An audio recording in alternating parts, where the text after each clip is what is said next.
Hey there, it's CJ Willie and I'm cracking a pack today. I'm back with pack number 18 of my 1987 Sportflics baseball box.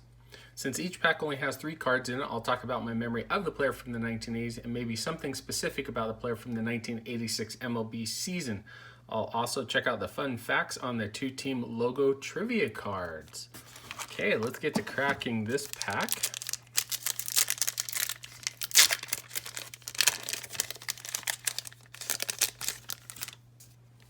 Got Oral Hershiser on the back. Flip him over, set him down. Okay, let's start with the Los Angeles Dodgers team logo trivia card. On the back, it has the 1986 team leaders. Steve Sax led the team with a .332 batting average. He also led the team with 91 runs, 210 hits, and 43 doubles. Franklin Stubbs led the team in home runs with 23. RBI was Bill Madlock at 60, and Mariano Duncan had 48 steals.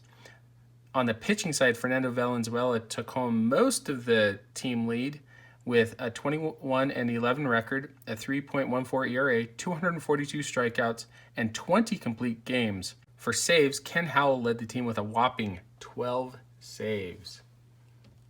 Next up is the Boston Red Sox team logo trivia card.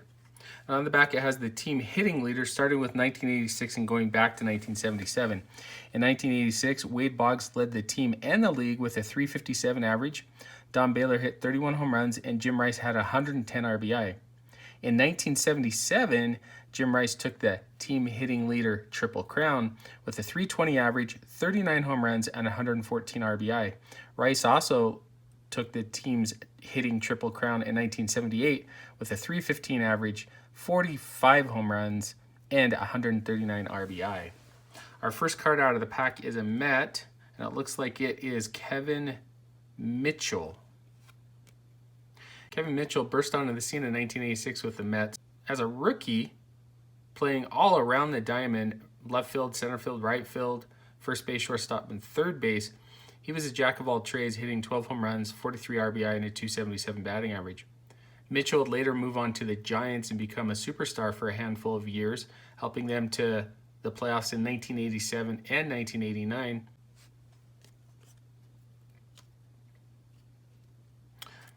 Our next card is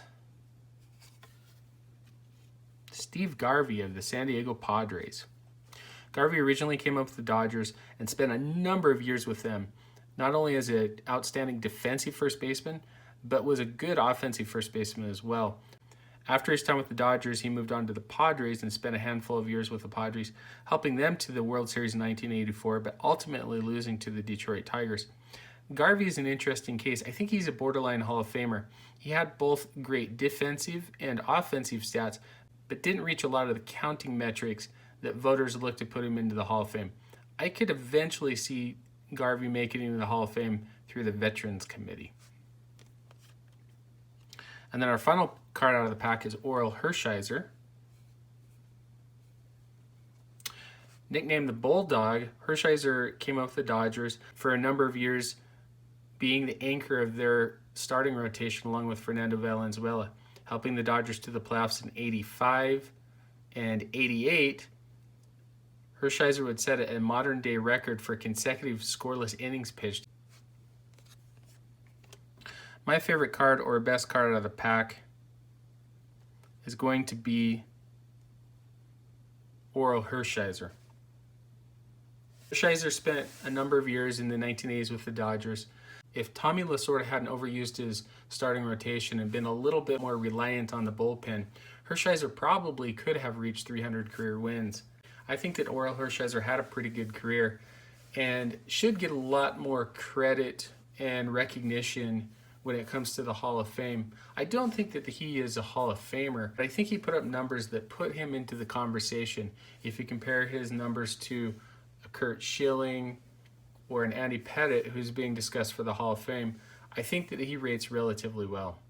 Anyway, I hope you enjoyed the video. If you did like it, please subscribe and share. Also share with me in the comments what your favorite card or what you thought was the best card in the pack.